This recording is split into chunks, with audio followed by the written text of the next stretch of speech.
Eu sempre achei magnífico aquela pergunta: o que você quer ser quando você crescer? E eu acho lindo porque a criança ela tem uma pureza e uma simplicidade maravilhosa. E quanto mais a gente cresce, a gente vai perdendo isso. A criança ela tem o desejo de mudar o mundo, transformar vidas, salvar as pessoas.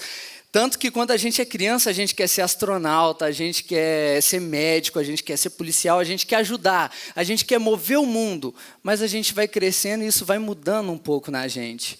A gente vai ficando chato, o pensamento já não é mais mudar o mundo, não é ajudar as pessoas, é ganhar dinheiro. Não que ganhar dinheiro seja um problema, é natural, mas a gente quer simplesmente ganhar dinheiro. Eu acho que isso reflete muito nessa sociedade que a gente está vivendo. Uma sociedade doente, onde as pessoas vivem na mediocridade. As pessoas elas não fazem o que elas gostam. E eu comecei a perceber isso no caminho para a faculdade. Eu vou contar um pouco da minha história. E todas as vezes que eu pegava o ônibus, eu percebia que as pessoas não gostavam de estar ali. As pessoas iam trabalhar em algo que elas não gostavam e elas torciam para que esse trabalho acabasse logo. A hora boa era a hora de ir embora. As pessoas iam para a faculdade, elas não tinham desejo nenhum de estar ali. Elas faziam coisas apenas para chegar na média e passar. E depois que você forma, você nem lembra o que você estudou, para ser mais um profissional medíocre, que faz algo que não gosta e é infeliz. E isso começou a mexer comigo, porque, como muitos, eu escolhi um curso. E da minha família, esperava muito que eu formasse na faculdade. Eu que sempre gostei de escrever, meu sonho sempre foi ser escritor, eu decidi seguir jornalismo, que para mim era o que estava mais próximo da minha realidade. Aos poucos eu fui percebendo que isso não era o que eu gostava. Eu fazia o curso e ele não mexia comigo, eu não empolgava. E eu tentei primeiro período, segundo período, terceiro período, quarto período.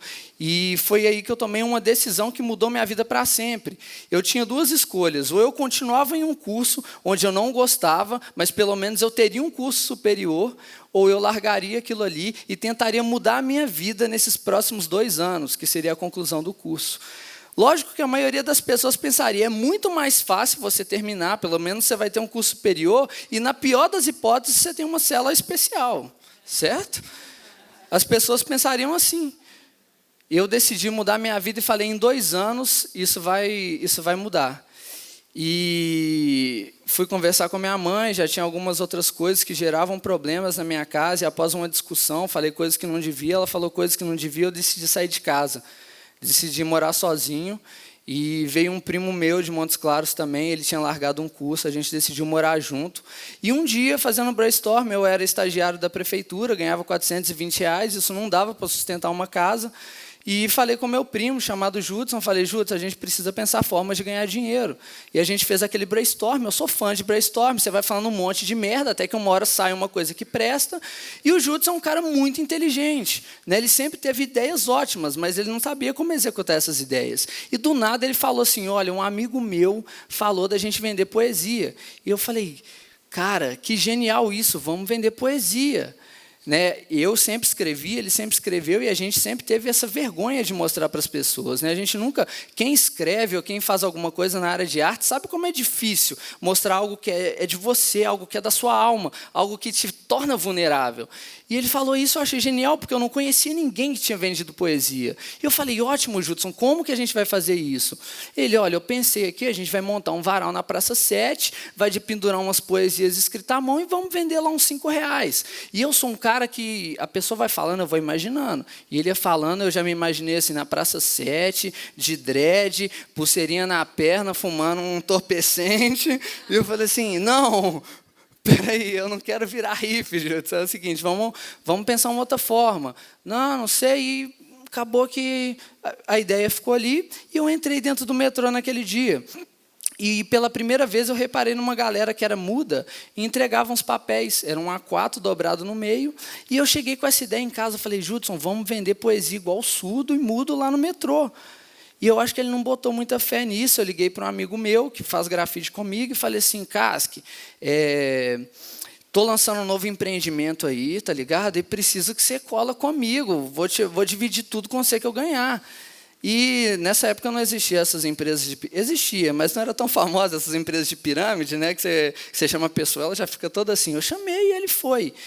E a gente entrou no metrô, eu imprimi 200 folhas e entreguei para as pessoas, tinha umas 200 pessoas num vagão de metrô, eu entreguei. E pela primeira vez eu me apaixonei por uma profissão.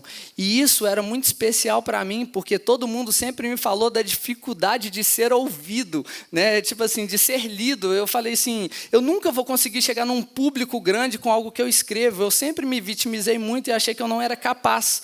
E pela primeira vez eu vi 200 pessoas lendo algo que eu tinha feito. Isso foi muito especial para mim. E eu me apaixonei por isso. Eu falei, faz diferença. E aí eu fui, né, fiz aquele discurso, gente, eu podia estar roubando, podia estar matando, mas estou aqui vendendo minha poesia. A gente era 50 centavos. E a gente foi recolhendo, e isso mexeu comigo, porque eu passava para recolher, ninguém me dava 50 centavos. Uma mulher me deu R$1, a outra me deu 2, teve uma que me deu 10, eu quase pedi ela em casamento na hora.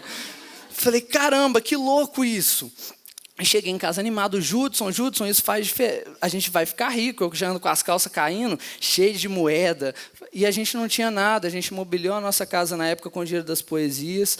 E foi um tempo maravilhoso. Só que esse tempo durou pouco, porque vender coisa no metrô é proibido. E a gente teve que sair. O Judson desistiu um pouco antes, eu continuei, mas não aguentei muito tempo. E nesse ato eu escrevi um monte de poemas, tanto que o Judson fala que ele acordava de madrugada e eu estava escrevendo, eu estava mudando o meu jeito de escrever. E eu acho que quando a gente está vivendo uma paixão ou um amor, nem tudo é do jeito que a gente quer, né?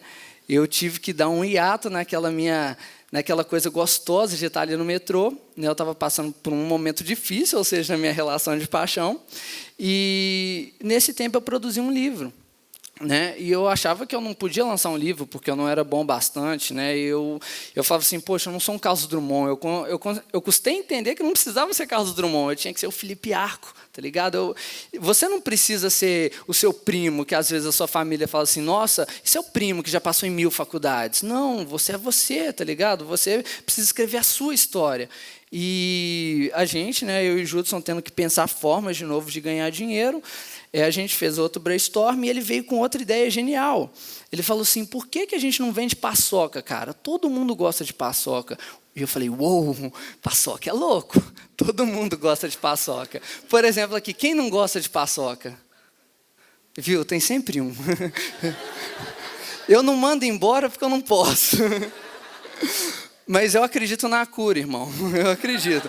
Inclusive, vamos combinar aqui, a gente pode fazer uma oração para ele que não gosta de paçoca, me procura no final, e para outro grupo de pessoas, né? Tipo assim, quem for cruzeirense também. Dá tempo. E é isso, tipo assim, ele falou, vamos vender paçoca. Eu falei, como? Ele, não sei. E a gente, pensando assim, a gente descobriu que a paçoca tinha diminuído de tamanho. Inclusive, acho que cabe um protesto na porta da prefeitura, porque paçoca é bom demais. E a gente descobriu que ela tinha diminuído de tamanho e falamos assim, vamos vender 5 paçocas por R$1. Né? E aí naquela coisa, vamos vender paçoca igual o Ricardo Eletro, né? Vender paçoca pra caramba. E a gente foi, comprou 2 caixas de paçoca, montou ali uma caixa de papelão na passarela da Lagoinha, perto da rodoviária, e ficamos lá. E a gente esperava a pessoa passar. Passava gente, todo mundo olhava e ninguém comprava. Ficava eu e ele assim, um olhando para o outro, e a gente fazia um mantra, né? A pessoa passava e a gente ficava assim, compra, compra, compra, compra, compra, compra. Aí a pessoa passava direto e falava assim, ai, desgramado. E ninguém comprava, e a gente foi descobrindo que as pessoas, os outros camelôs, gritavam, né? E o Judson falou, pô, tem que gritar. Eu falo, pois é, grita você, ele. Grita você, não, vai ser primeiro, não, você. E aí eu sou muito tímido, pode não parecer, mas eu falava assim, 5 paçocas com R$1. E as pessoas assustavam, o quê? 5 paçocas por R$1 me dá 10, me dá R$5. E tal, e o povo começou a comprar as paçocas, né? E com o tempo a gente foi perdendo, né, a timidez. Falava assim, gente, paçoca aqui, ó, vem comprar a melhor paçoca do Brasil. Ponte que caiu, é a melhor paçoca do Brasil. E o povo comprando paçoca, e de repente a gente começou a vender 10 caixas de paçoca, e eu comecei a pensar numa coisa. Poxa, eu estou virando paçoqueiro. Mas eu não queria ser paçoqueiro. Eu queria ser escritor, tinha alguma coisa errada. Eu podia estar ganhando dinheiro vendendo paçoca, mas não era isso. Eu tinha um livro guardado e eu falei, Judson, quer saber? Se eu vender 200 mil paçocas, a gente fez um cálculo muito louco, vender 200 mil paçocas, vou lançar esse meu livro e vou chamar ele de 200 mil paçocas e infinitas poesias. E foi de 2013 a 2015, sofrimento na rua, batida de fiscal, o povo passava e ainda estava brigado com minha mãe, falava assim, Rose, o Felipe está virando mendigo e tal. Era loucura. Mas acabou que eu consegui realizar esse sonho. Em 2015, eu lancei o meu primeiro livro, 200 mil paçocas e infinitas poesias, e eu não acreditava, porque eu virei e falei assim, cara, eu nunca mais vou vender paçoca na minha vida. Era o plano que eu tinha feito. Porque quando o assunto é paixão, amor, a gente gosta daquilo, a gente fala assim, eu nunca mais vou fazer aquilo. E eu falei assim, nunca mais vendo paçoca. Eu lancei meu livro no sábado. O último dia que eu vendo paçoca é sexta. O lançamento do meu livro foi um fiasco e na segunda, o que eu fui fazer? Vender paçoca. E o pensamento era o seguinte, o pensamento era, cara, deu errado, achei que eu ia ficar famoso, achei que tudo ia dar certo, eu vendi 200 exemplares, achei que eu ia estourar. E não foi. E o meu pensamento foi o seguinte, foi assim, no amor, né? Porque já tinha virado um amor, a escrita, a poesia na minha vida já era um amor. E eu entendi a maior dádiva do amor, que é tipo assim, nem sempre tudo vai dar certo, mas isso não pode te fazer desistir.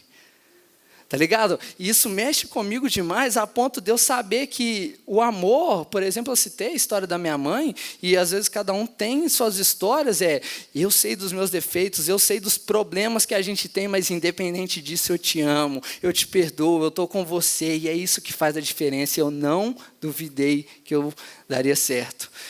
Eu continuei vendendo paçoca, posteriormente eu fiz uma viagem pelo Brasil, lancei o meu segundo livro, e no lançamento do meu segundo livro, só no lançamento, eu vendi 1.200 livros. E aí alguma coisa começou a acontecer dentro de mim que eu falei, eu poderia ter parado lá no começo, poxa, deu errado, vamos voltar, chega dessa brincadeira, chega dessa coisa de vender, de tentar ser escritor, vou viver a minha vida de jornalista, vou ser como alguém normal e vou tentar viver uma vida medíocre. Não que todo mundo que faça faculdade tenha uma vida medíocre, não. Só que a gente se acostuma nesse processo, né? E eu vejo isso pelo menos na minha família, nas pessoas que eu convivo, as pessoas não são felizes. E lembrando do que eu falei da criança, a gente perde essa simplicidade de ser feliz. A gente era simplesmente feliz, né?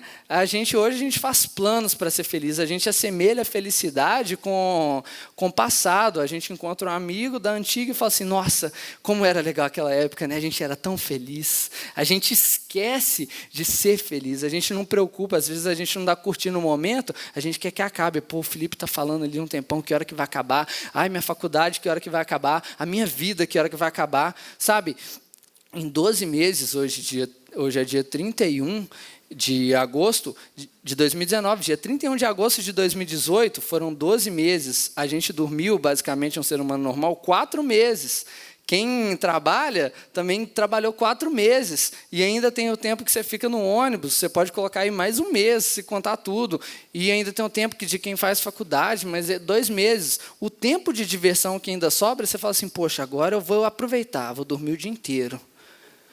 E a gente vai vivendo essa vida, e se a gente não acha prazer nessas pequenas coisas, se a gente não acha paixão no nosso trabalho, se a gente não acha paixão na nossa vida, se eu chego na minha sala, na minha casa, e eu sou a pessoa que não muda, que não transforma, que não faz diferença, para que eu estou vivendo? O que está acontecendo da minha vida? Sabe, esse é o questionamento que eu sempre fiz, e eu acho que a gente não pode perder essa simplicidade, essa coisa de ser feliz. E eu encontrei nisso, apesar das dificuldades, hoje eu ainda não estou estabelecido. Eu lancei ano passado o meu 3º livro, A Menina do Vestido Azul. Né? E esse ano, daqui a alguns dias, eu vou lançar o meu 4º livro, para cada momento da vida. E hoje eu vivo unicamente do meu trabalho, eu tenho várias fontes de renda e eu consigo transformar vidas. E eu acabei entendendo que é um ciclo. Né? Fazer o que ama, ajudar pessoas e, consequentemente, ganhar dinheiro. Qualquer coisa que seja fora desse ciclo dá errado. A coisa que mais pode fazer alguém feliz é isso, fazer o que ama, ajudar pessoas e, consequentemente, ganhar uma grana com isso. Porque a gente também é filho de Deus e merece uma conta cheia. A verdade é que de tudo isso, eu escrevi um verso que ele marca minha vida até hoje, e eu queria deixar ele para vocês, que é: estrelas nascem do caos, e ainda assim tem a missão de iluminar o universo. Quer dizer que a gente pode estar passando o problema que for, a dificuldade que for. Nunca esqueça que você tem que iluminar vidas. Tá? Muito obrigado.